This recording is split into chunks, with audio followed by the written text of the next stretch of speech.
Akademiks, and check it out now. Make no mistake about it, the feds ain't playing with Kodak Black. Now, if you guys don't know Kodak Black, as I last reported, he was locked up because he lied on a federal document which allowed him to purchase guns that the feds claim did a goddamn drive-by shooting in Florida. Yes, they're claiming that and by the way, they showed up in court because they were about to let Kodak out on $500,000 bail. The feds showed up and said, Judge, it's not only because he lied on a paper, that's why we locked him up.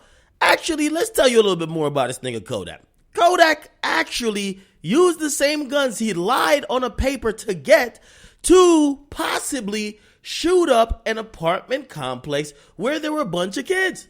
Now, let me explain. They're saying Kodak Black fingerprints was found on a gun that was purchased by him, and the gun was like thrown away, like somebody was trying to get rid of the gun. But they're saying Kodak's fingerprints were on the gun, and that same gun was used to shoot up an apartment complex where allegedly one of his rival rap niggas was at. Okay? Now, it's not somebody supposedly real popular. They're saying it goes back to his years of irrelevancy when he used to have beef from his hood. But essentially, they're saying he jumped in a Porsche, used one of the guns he bought, shot up some of the house that the nigga wasn't in, and then threw away the gun. They found the gun, they found fingerprints, and they're saying, Judge, we can't let this nigga out. Now, the judge is now contemplating not giving Kodak Black that $500,000 bond and not allowing him to go on house arrest, which would mean he would sit in jail until the completion of this Fed case. Keep in mind, this is the feds. Now, Kodak does have another case. He got another case in the Carolinas, and to be honest, he was back in court again to request that the judge at least let him out for a supervised release that he could make the court date over there. Now, if you guys don't know, in South Carolina, he's actually charged with rape.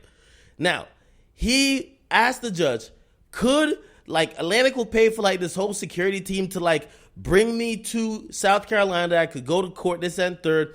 Could I be allowed to go there under supervised release?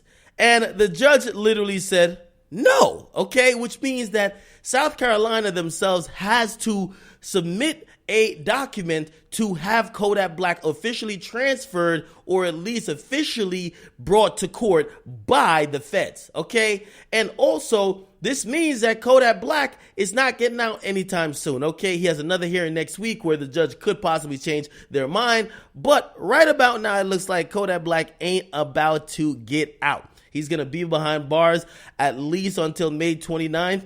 And that's if the judge changes their mind. But to be honest, the way the feds just dropped this evidence on the court saying, yo, we think he did a drive-by shooting. We think he threw away a gun. He shot up a crib with kids in it and he was aiming at a rival rap nigga. And basically he bought the gun with the document that he wasn't supposed to use. And that's why we locked him up. That's a pretty strong case for a judge to say, nigga, you're going to stay in jail. So we'll see what it is, but we'll see on May 29th.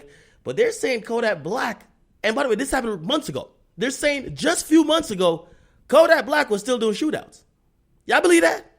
I don't know. I'm getting comment box, guys. Let me subscribe. They always say you could take the nigga out the hood. You can't take the hood out the nigga. But goddamn, this ain't even some hood nigga shit. This is some dumb nigga shit, if it's true.